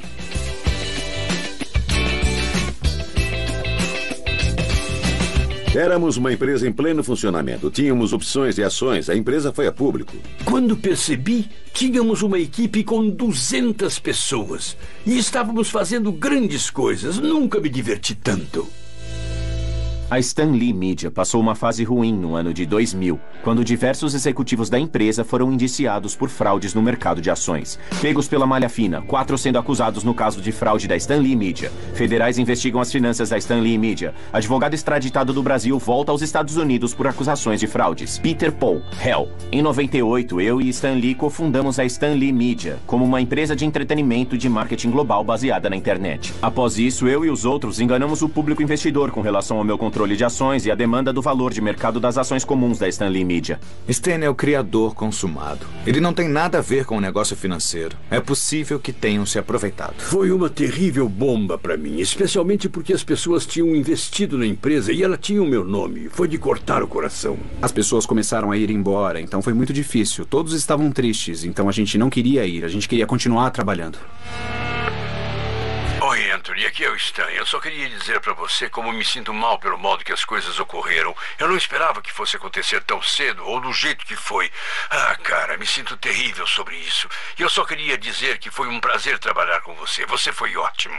A Stan Lee Media não teve sorte, mas esse foi só um pontinho na tela do radar. Mesmo aos 84 anos, ele ainda está chegando com as ideias de super-heróis na sua nova empresa. POW Entretenimento, o fornecedor das maravilhas. POW Entertainment. Pela primeira vez eu teria condições de fazer qualquer coisa que eu quisesse. Podia ser filmes, programas de televisão, DVDs.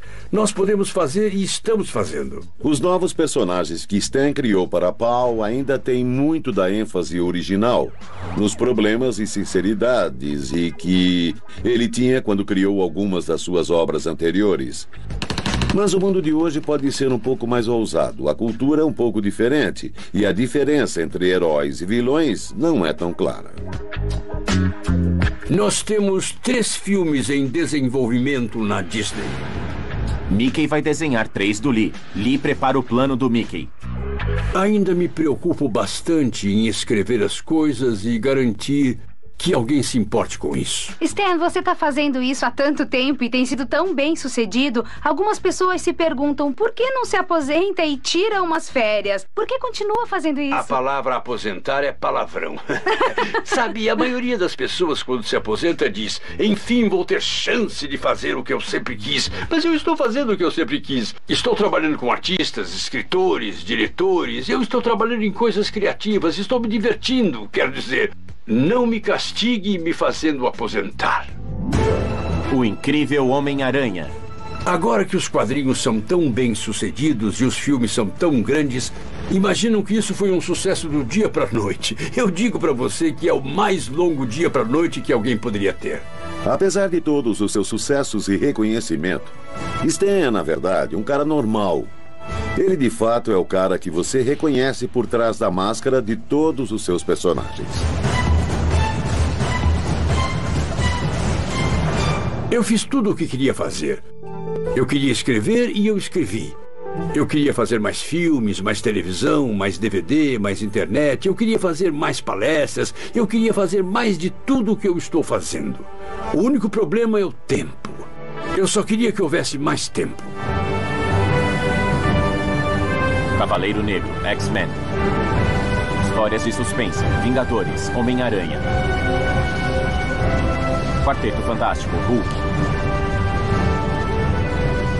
Surfista Prateado. Todas essas coisas maravilhosas que eu tenho, eu poderia nunca tê-las. Você acabou de perceber isso? Eu que sei, vem porque de você mim não é e- extravagante. A única coisa que extravasa Eu não posso é me que... dar ao luxo de ser extravagante olhe com pra você. câmera. A única extravagância... Espera, desculpa, querida. Eu não estava olhando para a câmera. Eu estava olhando para cá. eu não vi. Nunca dirija o mestre. Agora inicie de novo, Agora se quiser. vamos deixar isso bem claro, tá bom? Você De ainda não modo percebeu? algum, pense que você é o mestre. Joan. Espera. Quem manda aqui sou eu. É a minha palavra. Agora vem que eu quero te mostrar outra coisa que eu comprei, tá? Passei 60 anos mimando essa mulher. Tente me impressionar. Eu tento, mas não consigo.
A Medalha Nacional das Artes de 2008 vai para Stan Lee por seu trabalho inovador como um dos contadores de história mais fecundos dos Estados Unidos, recriando a história em quadrinhos americana.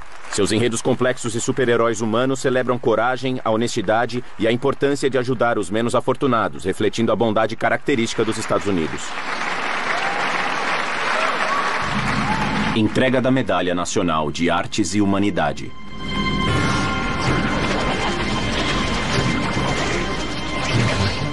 Stan Lee é colossal, assim como Walt Disney é gigante. Ele criou o Homem-Aranha, o Hulk, o Quarteto Fantástico, os X-Men e o Homem de Ferro. Esses personagens são maiores que a vida. O Stan Lee é um pioneiro no sentido mais verdadeiro.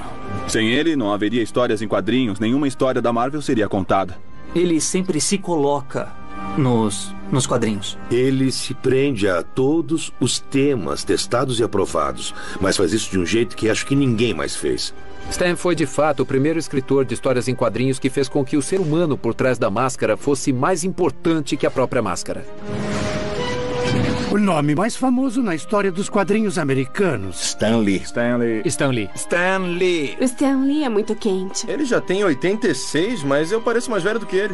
O homem que mudou a cara das histórias em quadrinhos. Aquele é o Stan Lee e é ele. Eu disse, oh, meu Deus! Ele influenciou a vida de, milhões e milhões. Ele realmente transformou ele mesmo num grande ícone. Quando eu me encontrei com ele no set, eu vi todos se juntando ao redor dele e era como se o Mick Jagger estivesse lá.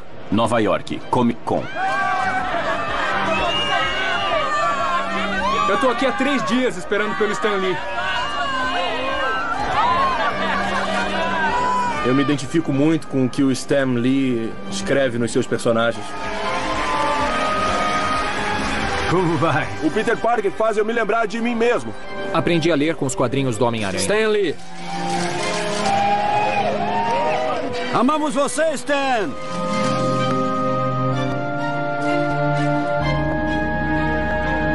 Senhor Stan Lee, será que eu posso tirar uma foto com o senhor? Claro que pode. Fique à vontade. X-Men.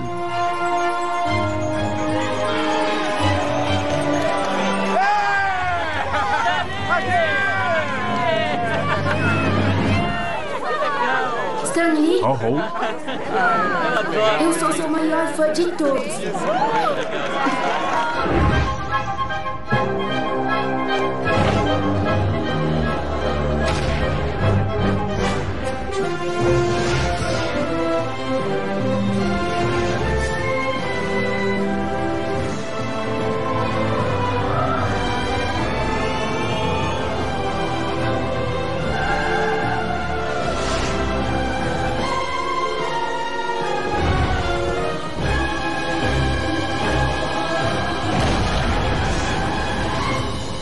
Stan Lee. Criar quadrinhos nunca foi parte do meu sonho de infância. Eu nunca pensei em nada disso. Acredite ou não, eu queria ser ator. Eu ia ao cinema e pensava, nossa, quero estar na tela. Isso deve ser a coisa mais legal do mundo. Eu me lembro que meu primeiro herói foi Errol Flynn.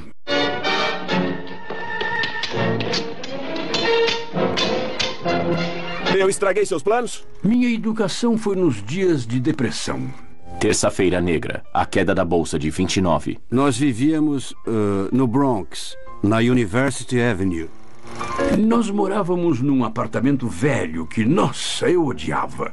Meus pais dormiam num sofá na sala que virava uma cama de casal e eu dormia numa cama num quartinho. Ainda me lembro como era importante ter bastante dinheiro para um pedaço de pão e um pouco de leite. A grande preocupação dos meus pais, que eles repetiam o tempo todo, era: o que vamos fazer se não descolarmos juntos dinheiro o bastante para o aluguel desse mês? E assim a gente seguia. Meu pai estava muito preocupado em conseguir um emprego. O pobre cara estava quase sempre desempregado. É por isso que eu trabalhava. Mesmo quando estava na escola, eu sempre tinha empregos de meio período. Aos 16 anos, eu trabalhei na segunda maior indústria de calças do mundo. Depois tive um emprego como porteiro em Nova York, no Teatro Rivoli, na Times Square. Entrei nos quadrinhos por acidente. Quando eu soube que eles tinham uma vaga na Magazine Management, queriam que eu trabalhasse no departamento de quadrinhos. Um departamento e tanto. Tinha 2 pessoas, Joe e Jack. E os 2 estavam de fato dirigindo a Timely Comics quando cheguei lá para trabalhar. Jack era o artista e escrevia alguma coisa também. Joe era o principal escritor, mas também o editor, então era mais com ele que eu lidava. Ele me mandava buscar sanduíches ou pedia para eu encher um tinteiro. Quer dizer, fiz muitas coisas jornalísticas com ele. Eu me lembro do primeiro dia que ele veio aqui, ele veio ao escritório. Ele tinha uma flautinha, se sentava num canto e tocava. Aquilo deixava Jack Kirby louco. Quando ele chegou no escritório, nunca achei que daria certo. Houve uma época em que eles precisaram de alguém para escrever as 2 páginas. Cada gibi tinha que ter 2 páginas de prosa para ser aceito nos privilégios de 2ª classe dos Correios. E nós achávamos que ninguém lia aquela coisa. Então comecei a colocar o Stan... Quadrinhos. Nenhum quadrinho deve explicitar ou apresentar os detalhes únicos e métodos de um crime. Cenas de violência excessivas devem ser proibidas. Ilustrações sugestivas de apelo sexual são inaceitáveis. Foi uma época incrivelmente frustrante também. Eu nunca conheci alguém que me dissesse: ei, você é o cara que escreve Millie, a modelo? Nossa, eu li aquilo e é ótimo. Nunca ouvi isso. Millie, a modelo. As vendas ficaram muito ruins e nosso editor, Martin Goodman, teve que parar um monte de histórias em quadrinhos. Levou cerca de 2 anos quando chegamos ao ponto em que nós íamos falir. E Martin falou: Stan, estou indo para Miami e gostaria que dissesse à equipe que vou ter que despedi-los. Essa era também uma das coisas que eu tinha que fazer. Aquele foi um dos piores momentos da minha vida. Porque eles não eram só artistas e escritores que trabalhavam para mim. Eram pessoas que eram meus melhores amigos. Quer dizer, eu conhecia suas esposas, conhecia seus filhos, sabia tudo deles. E eu falei: me desculpe, não temos nenhum trabalho para vocês por talvez 1 ano ou 2. Meu Deus, foi a pior coisa. Eu não tinha nenhum trabalho, não havia nenhum lugar para trabalhar. Então arrumei um emprego de guarda de segurança na General Foods. Eu tinha certeza em 54 que jamais voltaria a trabalhar com quadrinhos de novo. Nós nos mudamos para o Park Avenue. Stan tinha uma pequena sala e ele estava por conta. Ele não tinha secretária e nenhum desenhista, ninguém para fazer as correções. Stan era praticamente o único funcionário em quadrinhos. Fazer quadrinhos era como estar no degrau mais baixo na escada da arte, por assim dizer. Lá estava eu, um homem maduro, estava nos meus 30 e fazendo coisas de adolescente. História em quadrinhos. Os meus vizinhos eram corretores, eram banqueiros, eram empresários, eram médicos, eram advogados. Eles não me levavam a sério. Que tipo de referência havia no fato de escrever quadrinhos? Então continuei a ficar lá, pois eu tinha uma esposa e um bebê, uma criança. Eu não sabia mais para onde ir, mas enfim, eu estava pronto para desistir lá pelos idos de 1960 ou 61. Eu fazia isso já há 20 anos.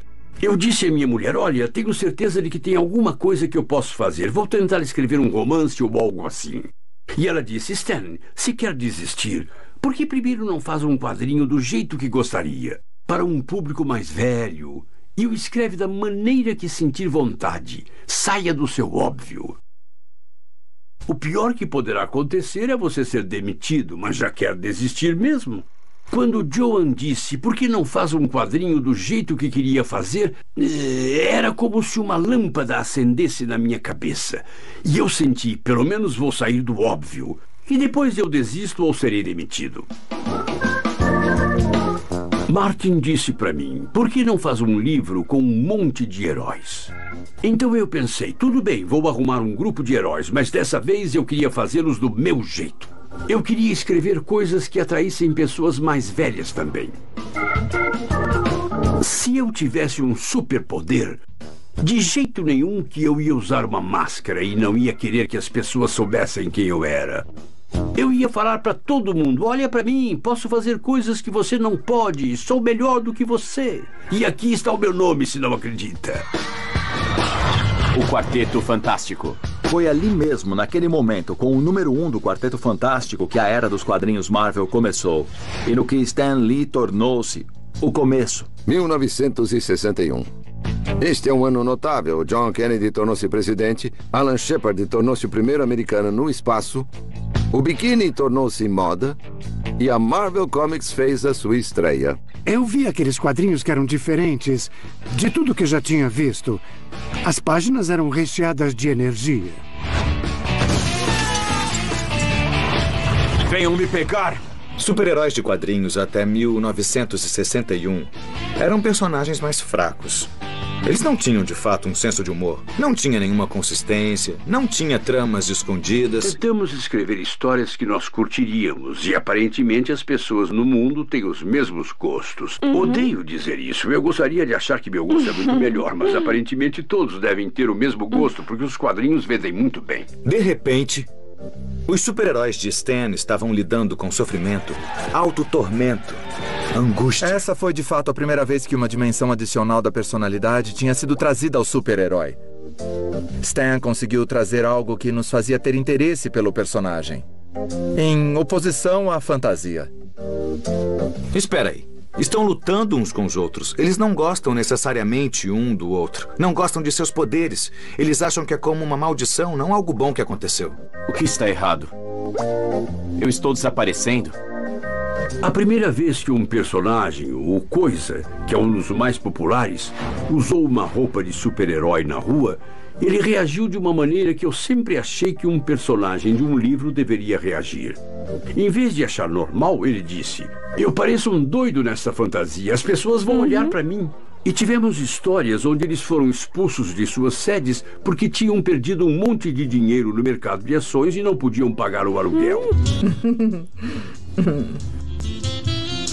Moça do corpo dourado, do sol de Ipanema, o seu balançado é mais que um poema. Tudo aqui é mútuo. Eu a amo e ela ama que eu a ame. E ele se ama e eu amo ele se amando. É isso. É assim mesmo. É uma sorte que podemos nos mexer na nossa idade. Minha nossa. Após a Segunda Guerra Mundial, nós nos casamos e fomos morar em Long Island. Nós morávamos em um apartamento louco e incrível. Ele era na 96 com a Madison. Tínhamos essa pequena cobertura. E tínhamos também muitos amigos maravilhosos e loucos. Stan estava com a Timely Comics. E ele estava no Empire State Building. Eu me lembro de como era maravilhoso subir naquele elevador e ali estava o Stan com aqueles jovens fazendo esboços, rindo, conversando. Senhoras e senhores, bem-vindos à casa da Marvel Comics, o escritório dos loucos. Stan, eu sempre quis visitar o escritório dos loucos. Como é esse escritório? Bem, não tem muita gente normal. Era um escritório grande, pessoas entrando e saindo, alguns dos gigantes da indústria. E Stan tinha eles à sua disposição. Nós terminávamos uma revista completa todos os dias úteis. Quando eu descrevia o tipo de desenhos que eu queria, se alguém estava cheio de horror em alguma cena e o artista fazia assim, eu dizia: "Isso está bom, mas que tal... que tal assim?" Ele pulava no sofá, saía pulando e fazia a voz da tia May. Ele pulava em cima da mesa para atuar como ele queria que os heróis fizessem, e era um grande feito pular naquela mesa com tudo o que tinha em cima dela. Ele acreditava na abordagem do cinema mudo. Não faça nada ao meio termo. Se alguém for pisar na mesa, você não vai fazer assim, não. Não, você faz bang, smash. Era assim que ele faria. Então ele animava tudo o que queria fazer e dizia: "Faça o Dr. Doom desse jeito." Ele saltava para frente, pulava no sofá. Tem histórias no passado que eu fazia com o Stan, que as pessoas no corredor viram. O Stan fazendo uns movimentos na porta. Uma vez ele estava fazendo o velho golpe de quadrinhos, onde alguém o estrangula. Ele estava se estrangulando, se puxando. E todo mundo foi correndo para lá, achando que alguém estava atacando o Stan no escritório. Mas ele era muito alegre. Sabe, é engraçado. Algumas pessoas em algum lugar achavam que eu escrevia e desenhava. Achavam que as tiras eram só minhas. Mas elas não teriam sido nada se não fosse pelos artistas com quem eu trabalhei. Eu só colocava as palavras nas bocas dos personagens. Eu podia ter a ideia original, mas depois disso, o trabalho era uma parceria. Stan permitiu que os artistas fossem eles mesmos e acho que isso foi fundamental. Se der uma olhada nos créditos dos quadrinhos em 1950, boa sorte, quase não há créditos. Você não saberá quem é o escritor, não saberá quem é o artista. Stan fez com que todo mundo tivesse um crédito e ele começou a criar personalidades para essas pessoas. De repente eu era o dócil John. O Sr. Gene Cullen. O Alegre Joe. O querido Dick Yeyers. O patife Roy Thomas. O Jack Kirby se tornou o Alegre Jack Kirby. Você fazia parte do escritório, estava sendo alguém. Eu queria que os nossos leitores sentissem que somos parte de um grupo, de um círculo, que estávamos nos divertindo muito e que o resto do mundo não sabia disso. Então eu quis formar um clube. Dei um nome bobo, a MMS. A Feliz Sociedade Marvel que Marcha. A MMS quer você. A Feliz Sociedade Marvel que marcha. Tudo bem aí na Terra de Marvel? Olhem pra frente, é o Stan Lee falando. Você nunca deve ter ouvido uma gravação assim, porque ninguém seria louco bastante para gravar com um monte de artistas meia boca. Então qualquer coisa é possível. Lee, quem o tornou um DJ? O Alegre Jack Kirby. Diga algumas palavras para os fãs, Jackson. Algumas palavras. Olha, amigo, eu cuido do humor por aqui. Você está usando essas piadas há anos. Ei, por que toda essa agitação aí, Soul? Por causa do time do Steve Ditko, ele soube que você está fazendo um registro e ele está com medo do microfone. Será que ele vai pular pela janela de novo? Será que ele é o Homem-Aranha? Quer dizer que ele não é? Chega disso. Agora vamos todos voltar ao trabalho. E quanto a vocês, marchadores da Sociedade Marvel, bem-vindos. A Feliz Sociedade Marvel que marcha. O escritório se revela. No início do escritório, Jack Kirby desenvolveu a maior parte dos heróis da Marvel comigo. Jack desenhava como um diretor do filme. Ele não admitia desenhar nada chato. Em um curto espaço de tempo, de mais ou menos 5 ou 6 anos, o Stan Lee e o Jack Kirby criaram mais personagens bem-sucedidos do que qualquer pessoa ou que duas pessoas juntas já criaram na história dos quadrinhos. Sempre me encantei pelo fato do Jack ter a imensa capacidade de criar tantos personagens variados e ainda assim fazer cada um deles totalmente diferente um do outro. Jack pegava o seu lápis e começava a desenhar. E desenhava com tanta certeza. Ele sabia exatamente onde cada linha estava indo. Não havia nenhuma hesitação. E funcionava perfeitamente. Era incrível. Eu consigo sentir a história antes. Conheço aquelas pessoas antes. Quando eu as desenho, elas já nasceram. E eu as desenho como gostaria que vivessem nessas páginas. Eu já havia trabalhado tanto com o Jack. Nós fizemos aquelas histórias de monstro, faroestes, guerra. Fizemos de tudo. Eu dava para eles a trama. Eu dizia como eu queria que a história fosse. Eu costumava ouvi-los planejando histórias, mas não me lembro deles terem concordado em algo. Jack tinha suas próprias ideias. Ele ia para casa, fazia sua versão. Stan, quando recebia as páginas, dizia: Jack, você não lembrou de nada do que falamos. Jack fazia uma versão, Stan fazia outra coisa. E é por isso que havia um desacordo entre Jack Kirby e Stan Lee, por causa da história deles. Estávamos habituados a ter desentendimentos. Eu nunca pensei que isso o deixasse nervoso. Adoro brigar. Talvez eu me incomodasse, pois eu dizia sempre: você está errado. Muitos repórteres sempre pensaram: o Stan criou tudo. Então eles entravam no escritório dele, ele estava lá, encantador, ele era incrível, você amava o cara. Alguém queria me entrevistar para a revista Herald Tribune. E eu disse: mas olha, se vai me entrevistar, acho de verdade que deveria entrevistar Jack Kirby ao mesmo tempo, porque ele trabalha comigo.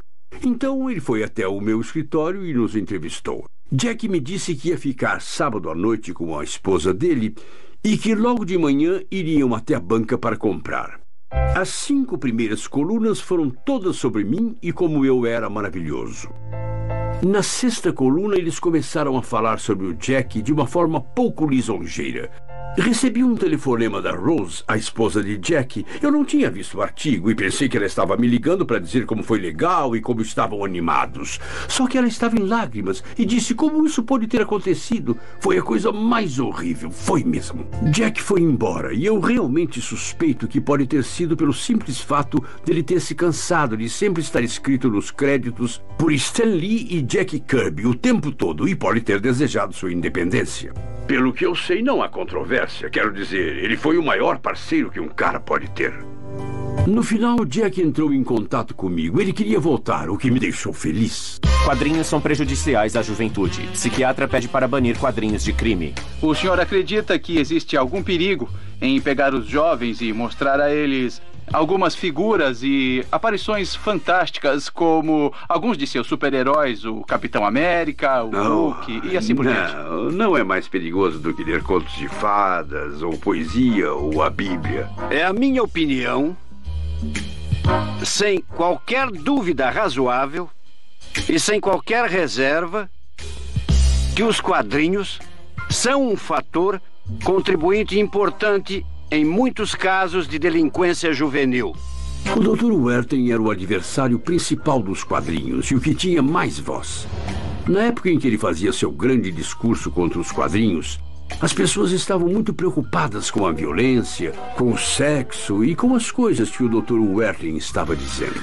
Ele entrevistou 100 adolescentes infratores e todos disseram que em um momento ou outro leram revistas em quadrinhos. Portanto, o Dr. Werthen concluiu: quadrinhos causam delinquência juvenil. Quando eu era menino e ficava com um grupo, fazíamos diversas coisas. Assávamos batatas, saíamos em expedições, virávamos as latas de lixo aqui e ali, escrevíamos comentários desagradáveis sobre o professor na calçada. Nós nunca passamos uma tarde sentados desse jeito, lendo. Lendo histórias dedicadas ao adultério, à perversão sexual, ao horror, ao mais desprezível dos crimes. Os senadores foram impiedosos. Eles disseram: você está nisso pelo dinheiro. É claro que está pela grana e nós não. Sabe, será que vale o dinheiro se vai distorcer o aspecto da vida dos jovens? A Sedução dos Inocentes, por Frederick Werthen. Uma das minhas favoritas entre as acusações que o Dr. Werthen fez foi que os quadrinhos causam asma, porque as crianças se trancavam em casa para lê-los em vez de brincar ao ar livre. O fato dele ser um psiquiatra impressionou os pais e eles começaram a pensar: o que acontece nesses quadrinhos? O Dr. Werthen, de repente, deu aos pais uma resposta fácil. Não pense que você é um mau pai. São aqueles malditos quadrinhos que estão arruinando seus filhos. E as pessoas aproveitaram isso e entraram na onda. Os americanos estavam envergonhados com os quadrinhos. Eu e o Stan nunca dizíamos que trabalhávamos em quadrinhos. Eu dizia que era ilustrador e ele que era escritor. Nunca falávamos quadrinhos. Às vezes, algumas pessoas que não estavam muito familiarizadas vinham até mim e diziam: e o que você faz? Ah, cara, eu não queria admitir o que eu fazia, então eu dizia algo como: sou um escritor, e saía fora. Mas ele me seguia: o que é que você escreve? Eu dizia: histórias para crianças, e eu fugia de novo e ele me seguia. Que tipo de histórias? Em algum momento eu tinha que dizer quadrinhos. Nessa hora ele se virava e fugia, ia embora. Produtores de quadrinhos recebem aviso do governo. As editoras se uniram e contrataram uma psiquiatra, acho que o nome dela era Trulock, senhora Trulock, para chefiar uma organização chamada Associação Americana das Revistas em Quadrinhos. E eles seriam um grupo de autocensura. E eles garantiriam que não haveria nada que fosse proibido para crianças. Nada muito sexy, nada muito violento, etc. Você não podia vender um quadrinho se não tivesse um selo nele aprovado pelo Código dos Quadrinhos. A imposição do Código dos Quadrinhos criou uma abrandagem. Ele sufocou a criatividade. E os extremos que foram criados no Código, se olharmos para eles hoje, são de dar risada. A justiça sempre vence. Código dos... Para escrever essas 2 páginas. E eu pensei: uau, meu primeiro trabalho. Então escrevi um que chamava, eu acho, Capitão América, a Vingança do Traidor. O Stan tratou o assunto com muito respeito e passou a ser um escritor profissional. Meu nome na época era Stanley Martin Lieber. Peguei meu primeiro nome, Stanley, e cortei na metade. Eu não queria usar o nome Stanley Martin Lieber, porque eu estava guardando aquilo para o grande romance americano que eu acabei nunca escrevendo. Produzido e escrito por Stan Lee. Depois de cerca de 10 edições do Capitão América em menos de um ano, Joe Simon e Jack Kirby de repente saíram da empresa e nós não tínhamos um editor. O Capitão América foi deixado na mão sem o seu redator e seu artista principal. Eu olhei em volta para ver quem ia substituí-los e percebi que não tinha ninguém. Eu era o único cara lá. Então o editor Martin Goodman disse: acha que consegue segurar o trabalho de editor, diretor de arte e roteirista-chefe até que eu ache uma pessoa de verdade? Eu estava com 18 ou 19 e eu disse: claro que posso. Foi mais porque ele estava lá e escrevia. Ele era do ramo, mas o principal foi que ele também reconheceu que Stan era um garoto brilhante que trabalhava por pouco. Então, por que não colocá-lo no comando? Eu escrevi muitas histórias do Capitão América, mas depois, no final, vários outros escritores vieram porque eu não tinha tempo de escrever tudo. Capitão América.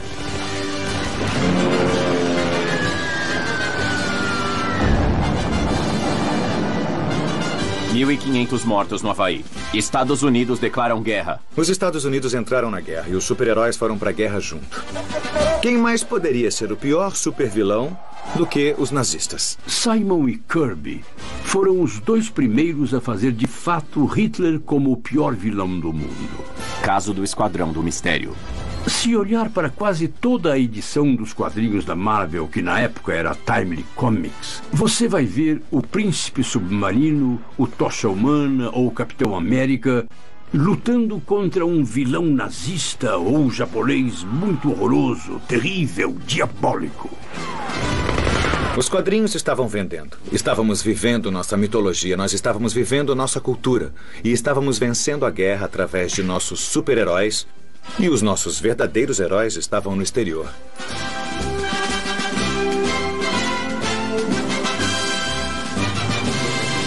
Eu acho que fiquei mesmo tão envolvido com tudo isso que quando vi eu tinha me alistado no exército. Stanley Yen, Serviço das Forças Armadas. Assinatura. Eu senti que nossa nação estava de fato em perigo. E eu não poderia conviver comigo mesmo se eu fosse um civil enquanto os outros estavam lutando. No exército fui classificado como roteirista. Eles me mandaram para campos diferenciados onde escrevi filmes de treinamento. Ele mesmo desenhou um panfleto sobre como não contrair doença venérea e eu diria que ficou muito bom. DST, não em mim. Havia apenas 9 homens do exército que foram classificados como roteiristas, e eu estava em ótima companhia. Eu estava com William Saroyan, Carl Laemmle Jr., Frank Capra e um cara chamado Theodore Geisel, que vocês devem conhecer como Dr. Seuss. Stan conseguia, como sempre, terminar o trabalho rápido e ele podia ficar sentado e enrolar um tempo, eu acho. Japoneses desistem. É oficial, a guerra acabou. Paz. Após a guerra terminar, todos nós pudemos voltar ao normal. Todos acharam que seria a última guerra e que agora haveria paz no mundo.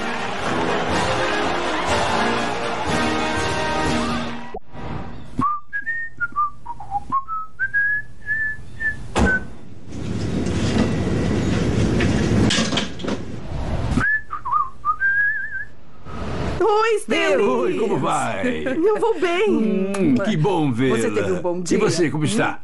Você está ótima, mas você sempre está bem. O que você quer? Eu só vou pôr a minha maleta ali e já tá, volto. Boa ideia. Eu não sei como a gente se casou. Essa é a diferença entre eu e você. Quantos anos faz? Você sabe quantos anos? 60. Eu vou dizer pra você, 60 anos. 60 anos este ano. No dia 5 do mês Nesse que mês? vem. E eu ainda não mesmo. sei se acertei. Eu posso também contar toda a verdade, nada mais que a verdade. Eu vim da Inglaterra no velho Mauretânia, na última das guerras adoráveis. Eu vim pra cá como uma noiva de guerra e me tornei uma modelo de chapéus. E Stan disse para um dos vendedores de lá: eu vou me casar com essa garota. E o rapaz disse: sem chance, ela é casada. E ele disse: não, essa é a garota com quem vou me casar. E 6 semanas depois eu estava torrando o dinheiro dele. Não consigo Vem, dançar. levanta. Eu não sei dançar, não vou fazer isso, não vou. As pessoas pensam que eu sou maravilhoso, não vou passar por isso. vamos. Não, por favor, não faça isso comigo. Vai em frente, só uma você é muito mexidinha. boa. Deviam tê-la visto há 60 anos.